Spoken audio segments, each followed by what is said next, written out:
모세가 여호와께 아뢰되 보시옵소서 주께서 내게 이 백성을 인도하여 올라가라 하시면서 나와 함께 보낼 자를 내게 지시하지 아니하시나이다.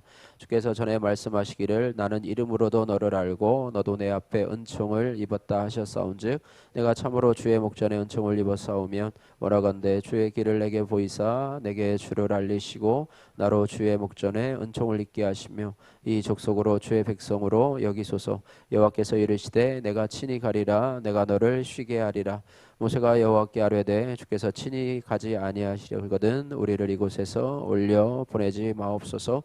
나와 주의 백성이 주의 목전에 은총 입은 줄을 무엇으로 알리까? 주께서 우리와 함께 행하심으로 나와 주의 백성을 천하 만민 중에 구별하심이 아니니까. 여호와께서 모세에게 이르시되 내가 말하는 이 일도 내가 하리니 나는 내 목전에서 은총을 입었고 내가 내 이름으로도 너를 알미니라. 모세가 이르되 원하건대 주의 영광을 내게 보이소서. 여호와께서 이르시되 내가 내 모든 선한 것을 내 앞으로 지나가게 하고 여호와 이름을 내 앞에서 선포하리라. 나는 은혜 베풀 자에게 은혜를 베풀고 긍휼히 여길 자에게 긍휼을 베푸느니라. 또 이르시되 내가 내 얼굴을 보지 못하리니 나를 보고 살 자가 없음이니라. 여호와께서 또 이르시되 보라 내 곁에 한 장소가 있으니 너는 그 반석 위에 서라. 내 영광이 지나갈 때 내가 너를 반석 틈에 두고 내가 지나도록 내 손으로 너를 덮었다가 손을 거두리니 내가 내 등을 볼 것이요 얼굴은 보지 못하리라. 아멘. 할렐루야. 예, 오늘 출애굽기 33장 12절로 23절 말씀을 중심으로 해서 이 하나님의 영광이라고 하는 제목으로 같이 은혜를 함께 나누고자 합니다. 오늘 읽으신 본문에서 이 모세는 하나님께서 이스라엘 백성들과 동행해 주시기를 간구하고 있습니다. 예, 그러자 하나님이 내가 친히 가겠다, 내가 친히 가겠다 이렇게 응답을 하고 있는데요. 또한 모세가 주의 영광을 보여주시기를 하나님 앞에 요청을 하자 하나님은 당신의 이름을 그 앞에 선포하시고 그가 얼굴은 보지 못하지만 여호와의 등을 볼 것이라 이렇게 약속을 해주시는 내용이 오늘 본문의 말씀입니다. 오늘 본문에서요, 이 모세는 이 18절에 하나님 앞에 이렇게 기도를 합니다. 18절 보시면 모세가 이르되 원하건대 주의 영광을 내게 보이소서. 한번 따라해 볼까요? 주의 영광을 내게 보이소서. 예, 주의 영광을 내게 보이소서 이렇게 말하고 있습니다. 그러면 이 모세가 간구하는 주의 영광, 다시 말하면 여호와의 영광, 또 하나님의 영광은 도대체 무엇인가, 무엇을 보여달라는 것인가 우리가 한번 생각해 볼 수 있는데요.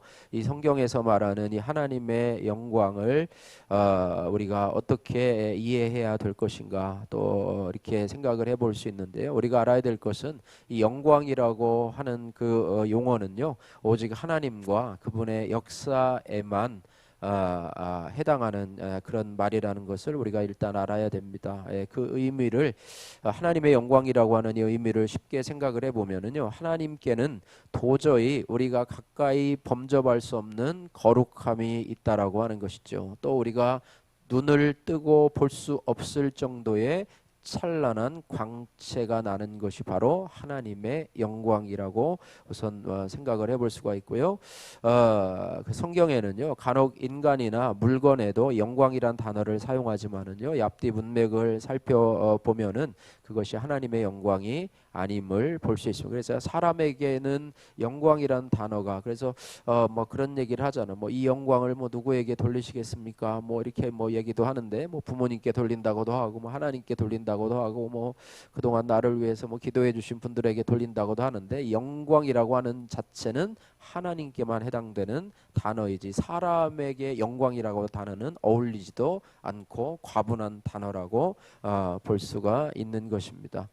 우선 이사야 6장 1절에서 3절 말씀을 보시면은요, 우시아 왕이 죽던 해에 내가 본즉 주께서 높이 들린 보좌에 앉으셨는데 그의 옷자락은 성전에 가득하고 스랍들이 모시고 섰는데 각기 6날개가 있어서 그 둘로는 자기 얼굴을 가리었고 그 둘로는 자기의 발을 가리었고 그 둘로는 날며 서로 불러 이르되 거룩하다 거룩하다 거룩하다 만군의 여호와여 그의 영광이 온 땅에 충만하도다. 그렇게 이사야가 환상 7장 중에 기록을 하고 있는데요. 영광의 의미에 대한 질문은요, 하나님의 거룩함에 대한 질문으로 우리가 되돌아가는 것을 보게 됩니다.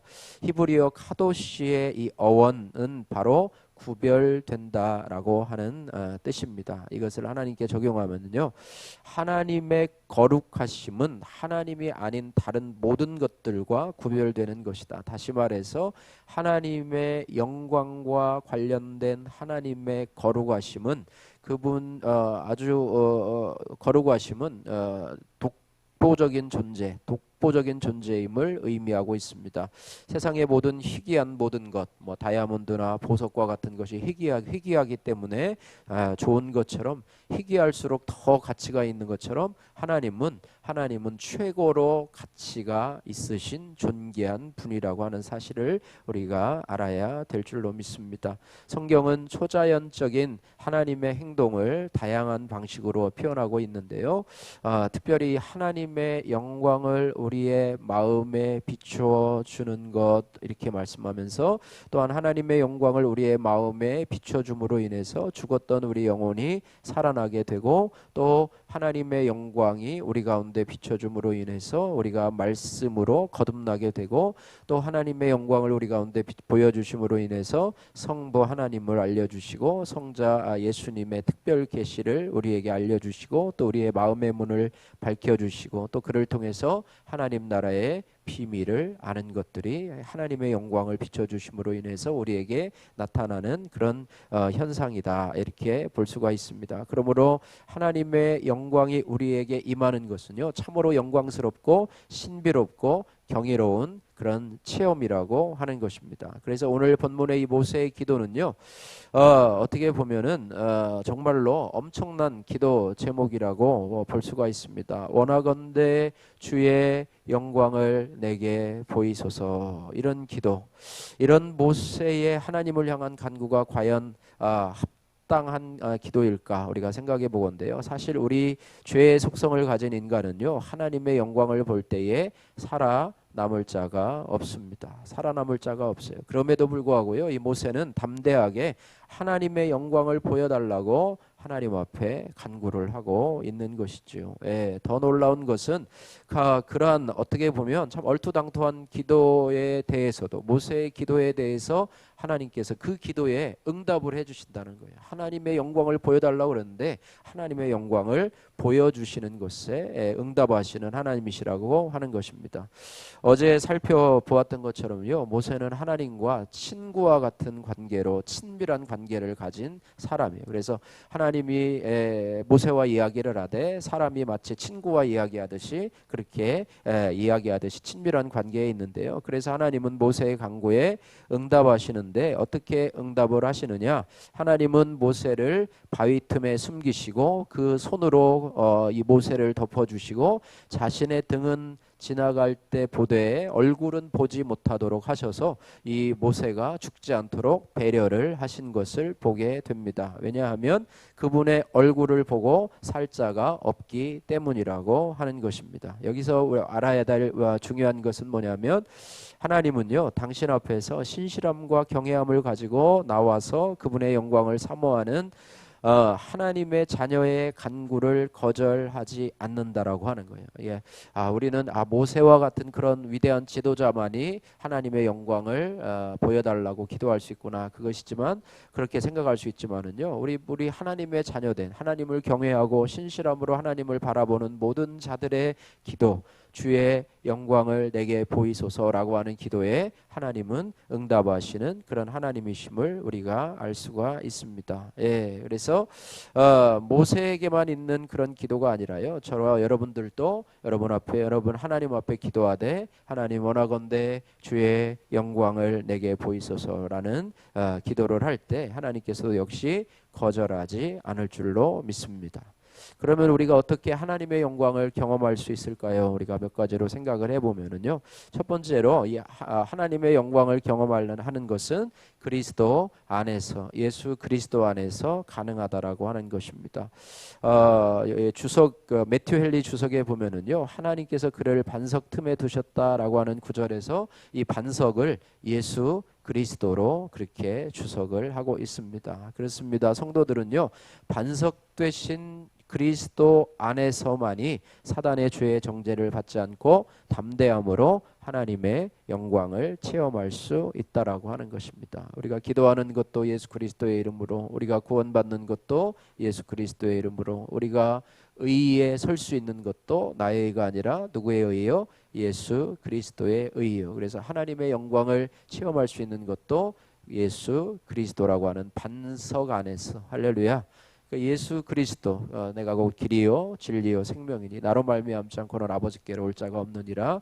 우리의 중보자 되시고 또 우리의 구원자 되시고 반석 되시는 예수 그리스도 안에서 하나님의 영광을 체험할 수 있다라고 하는 것입니다. 또 하나는 인간을 지으신 하나님의 목적을 따라 살아감으로 인하여서 하나님의 영광을 체험할 수 있다. 이거는 뭐 우리가 뭐 신비적인 어떤 체험들이 아니라요, 성도들의 일상적인 삶을 통해서 하나님의 영광을 드러내고 또 하나님의 영광을 체험할 수 있다라고 하는 그런 우리의 삶의 문제가 되는데요. 성도들이 이 땅을 살아가면서요, 우리가 어떤 일들을 하고 살아가잖아요, 그죠? 가정에서 또 직장에서 또 사업터 간에서 여러 가지 우리가 다양한 일들을 통해서 다양한 사람들을 만나고 이렇게 살아가는데요. 어떤 일을 하든지 간에 주어진 자리에서 자신에게 맡겨진 역할을 잘 감당하는 것. 물론 뭐 예수 안 믿는 사람도 뭐 자신의 맡겨진 일에 충실할 수 있지만은요, 주의 이름으로, 할렐루야, 예수 그리스도의 이름으로 자신에게 맡겨준 일을 죽게 하듯이, 할렐루야, 내게 맡겨준 사람을 그저 돈 벌기 위해서 하는 것이 아니라, 의무감으로 하는 것이 아니라 주의 영광을 위해서 또 주의 이름으로 맡겨진 일을 감당할 때 하나님의 영광이 나타나는 것입니다. 그래서 먹든지 마시든지 무엇을 하든지 다 하나님의 영광을 위해서 하라는 말씀이 바로 이 말씀인데요. 어쨌든 먹든지 마시든지 무엇을 하든지 자신에게 주어진 역할을 그리스도의 이름으로 잘 감당할 때 이것이 하나님의 영광을 체험하는 것이고 또 하나님의 영광을 세상 가운데 보여주는 것이라, 이렇게 말씀하고 있습니다. 그럴 때 우리가 이 땅을 살아가면서 빛과 소금의 역할을 감당할 수 있고 영향력 있는 그리스도인으로서의 삶을 살아갈 수 있게 된다. 이러한 삶을 하나님이 기뻐하시고 하나님께서는 이러한 성도들의 삶을 통하여서 영광을 받으시는 하나님이시다, 이렇게 말씀하고 있습니다.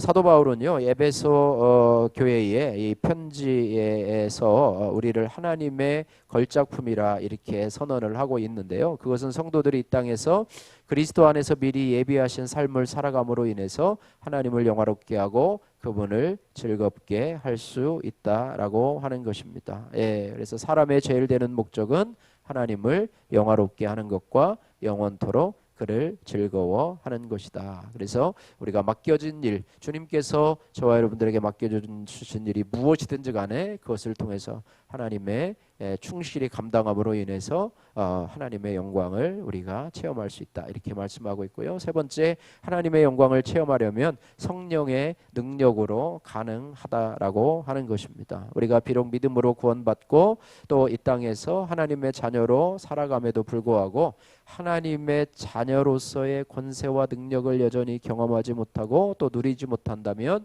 그 이유는 단 한 가지인데, 그것이 바로 성령 충만을 받지 못하기 때문이라고 하는 것입니다. 에베소서 5장 18절 말씀에 술 취하지 말라, 이는 방탕한 것이니 오직 성령의 충만을 받으라, 이렇게 말씀하고 있습니다. 그래서 우리가요, 이 땅에서 성령의 충만함을 받고 성령의 능력으로 살아가면 바로 하나님의 영광을 체험할 수 있다라고 하는 것입니다. 여러분, 술에 취해서 살면은요, 그 술이 자기 자신을 주관해서 우리의 주권을 술에게 넘겨주기 때문에 그 상태로는요, 하나님께서 우리 인생에 주신 본연의 목적을 생각할 수 없기 때문에 술 취해서는요, 또한 세상에 취해서는요, 세상의 재미에 취해서는요, 하나님께서 우리에게 주신 인생의 목적대로 살 수 없고 세월을 헛되이 탕진할 수밖에 없다고 말씀을 해주고 있습니다. 그래서 술 취하지 말고 세상에 취하지 말고 세상의 쾌락에 재미에 취하지 말고 성령 충만함으로 살아가라 이렇게 말씀하고 있습니다. 성령은요 우리를 그리스도의 생명을 가진 존재가 되게 하시는 분이십니다. 예수님께서 보이신 삶과 말씀이 씨와 같이 우리 안에 심겨지게 되면 성령은 그 말씀을 생명으로 잉태하시는 분입니다. 그렇게 되면 우리의 삶이 그리스도의 생명으로 충만하게 되어서 우리도 그리스도의 생명으로 살아가게 되고 그리스도의 생명으로 살아가다 보니까 당연히 하나님의 영광을 체험하게 되는 것이죠. 또한 그렇게 살도록 주관하시는 분이 바로 성령님이십니다. 그래서 성령으로 충만하게 되는 것, 이것이 바로 우리가 하나님의 영광을 체험하게 되는 것이다 이렇게 말씀하고 있습니다. 그래서 우리가 육신의 소욕을 쫓아 살아가는 것이 아니라 성령의 나타남과 그 능력으로 성령을 쫓아 살아갈 때 세상에 썩어질 열매가 아니라 성령의 아름다운 열매를 맺게 되고 그럴 때 하나님의 영광이 우리 가운데 나타나게 될 것이다 이렇게 우리가 생각을 할 수가 있습니다. 사람이 하나님을 체험할 수 있는 길은 두 가지인데요. 어떤 길이 있냐면 하나는 하나님의 진노를 통해서 하나님을 체험하는 거예요. 하나님의 심판을 통해서 하나님을 체험하는 거예요. 뭐 지진이나 또 쓰나미라든지 어떤 뭐 여러 가지 자연 재앙을 통해서 사람들은 하나님의 진노를 바라봅니다. 또 하나는 하나님의 영광을 보는 길인데요. 모세는 지금 우상 숭배하는 이스라엘 백성들과 함께요 하나님의 진노를 보았어요. 우상 숭배하는 백성들을 경건하는 레위인들을 통해서 3천여 명이 죽어가는 것들을 보았고요. 또 하나님께서 그들을 바라보면서 내가 그들과 함께하다가는 그들을 가는 길에서 진멸하게 될까 두려워한다 이렇게 얘기를 하면서 내가 그들과 함께 어떻게 가겠습니까? 라고 하면서 하나님의 진노를 바라보면서 모세는 그들과 함께 하나님의 진노의 대상인 그들과 함께 내가 어떻게 그들을 지도하면서 가겠습니까? 라고 하면서 하나님을 두려움 가운데 바라보고 있습니다. 그래서 그는 이제는 하나님의 진노가 아니라 하나님의 영광, 그래서 하나님의 아름다움, 하나님의 선하심을 직접 보기를 원하는 그런 기도를 하게 된 거예요. 여러분, 사람이 하나님의 진노를 보게 되면은요 누구든지 하나님을 두려워하고 무서워하게 되고 공포에 떨게 됩니다. 그러나 반대로 하나님의 사랑을 체험하고 또 하나님의 능력을 체험하고 하나님의 자비와 축복과 치유와 위로와 성령의 은혜를 받게 되면 우리는 하나님의 영광을 보게 된다고 하는 거예요. 그래서 그 안에는 기쁨과 또 하나님에 대한 그런 평안과 즐거움이 넘치게 된다라고 하는 것이죠. 시편 34편 8절 말씀에 보면 너희는 여호와의 선하심을 맛보아 알지어다. 하나님의 선하심, 하나님의 영광을 체험하되 그 가운데서 하나님의 선하심을 맛보아 알지어다 이렇게 말씀하고 있습니다. 그리고 그에게 피하는 자는 복이 있도다. 여호와를 대적하는 자는요 하나님의 진노를 맛보겠지만은요 여호와께 피하는 자는 하나님의 선하심, 즉 하나님의 영광을 맛보며 하나님의 선하심을 체험하게 될 줄로 믿습니다. 우리는 모두 다 하나님의 진노를 보면서 살아야 마땅한 죄인에 불과합니다. 우리 중에 누가 하나님 앞에서 왜 나를 심판하셨습니까? 왜 나를 벌 주셔서 나를 지옥에 가게 하십니까? 라고 항변할 수 있는 사람은 하나님 앞에 아무도 없어요. 왜냐하면 우리가 그렇게 할 만큼 우리가 그렇게 자격이 있는 사람이 아니거든요. 하나님의 진노를 받아야 마땅할 인간이기 때문에 하나님이 진노를 내리셔도 우리가 하나님 앞에 할 말이 하나도 없습니다. 그럼에도 불구하고 참 우리 가운데서 우리를 불러주시고 구원받을 만한 아무런 조건이 없음에도 불구하고 하나님께서 당신의 영광을 우리에게 보여주셔서 하나님의 은혜와 긍휼을 베풀어 주셔서 하나님의 진노를 보이지 아니하시고 하나님의 영광을 보여주신 그 하나님을 찬양합니다. 할렐루야. 사도 바울은요 로마서 5장에 보면은 장차 올 영광을 바라보며 이 땅에서의 환난을 견디라 이렇게 말씀하고 있습니다. 장차 우리에게 다가올 영광은 현재의 고난과 좋기 비교할 수 없도다. 이렇게 말하면서 우리가 이 땅을 살아가면서 그리스도인으로서 겪는 고난들 또 어려움들이 있다 할지라도 그것으로 인해서 우리가 좌절하거나 원망하거나 또 뒤로 물러가서 침륜에 빠지는 것이 아니고요. 그럼에도 불구하고 하나님께서 우리를 위해서 예비하신 그 영광을 바라보며 그 영광은 우리가 마음으로 상상할 수도 없고 눈으로 보지도 못하던 위대한 영광인 줄로 알고 오늘 모세의 기도를 우리가 함께 드리면서 하나님의 영광을 체험하며 또 우리에게 장차 다가올 하나님의 영광을 체험하고 또 이 땅을 살아가면서 우리가 하나님의 영광을 드러내는 자로 우리에게 맡겨진 일에 최선을 다하고 충성을 다하는 자로 살아가시되 우리도 모세의 기도처럼 원하건대 주의 영광을 보여 주옵소서. 할렐루야. 그래서 우리 가운데 기쁨과 은혜와 감사가 충만한 여러분의 삶이 되시기를, 성령 충만한 그런 은혜의 삶이 되시기를 주님의 이름으로 축복합니다. 기도하겠습니다. 사랑의 하나님 아버지 감사합니다. 오늘도 저희에게 하나님 새벽을 깨울 수 있는 은혜를 허락하신 하나님 감사합니다. 모세가 하나님의 진노를 통해서 두려움 가운데 있는 가운데지만은 그러나 하나님 앞에서 이제는 하나님의 진노가 아니라 하나님의 영광, 주의 영광을 내게 보여 주옵소서. 하나님, 그래야지만이 제가 저 백성들을 데리고 가나안 땅으로 갈 수 있겠습니다 라고 은혜를 베푸신 것처럼 하나님도 아버지 우리 땅을 살아가면서 하나님 우리도 하나님의 진노가 아닌, 진노를 묵상하며 살아가는 것이 아닌 하나님의 영광을 하나님 찾으며 또 하나님의 영광을 하나님 누리며 살아갈 수 있는 저희들 되게 하여 주옵소서. 우리의 삶이 하나님 앞에 영광을 가리는 삶이 아니라 하나님 앞에 영광 돌리는 성령 충만하고 또 우리에게 맡겨진 삶을 주의 이름으로 잘 감당함으로 빛과 소금의 역할을 감당하며 세상에 선한 영향력을 끼치는 복음의 향기를 드러내는 그런 자들이 될 수 있도록 도와주옵소서. 우리의 삶이 힘들고 어렵지만은 장차 우리에게 올 영광이 하나님 아버지 우리에게 감당할 수 없을 정도의 영광임을 기억하면서 이 땅의 고난과 환난 중에서도 아버지 인내하며 믿음으로 주님을 신뢰하고 하나님 바라볼 수 있는 저희들 되게 하여 주옵소서. 늘 성령 충만함으로 하나님 아버지 세상의 아버지 하나님이여 세상의 유혹들을 이겨낼 수 있는 저희들 될 수 있도록 주여 도와주옵소서. 예수님 걸어가신 이름으로 기도드립니다. 아멘.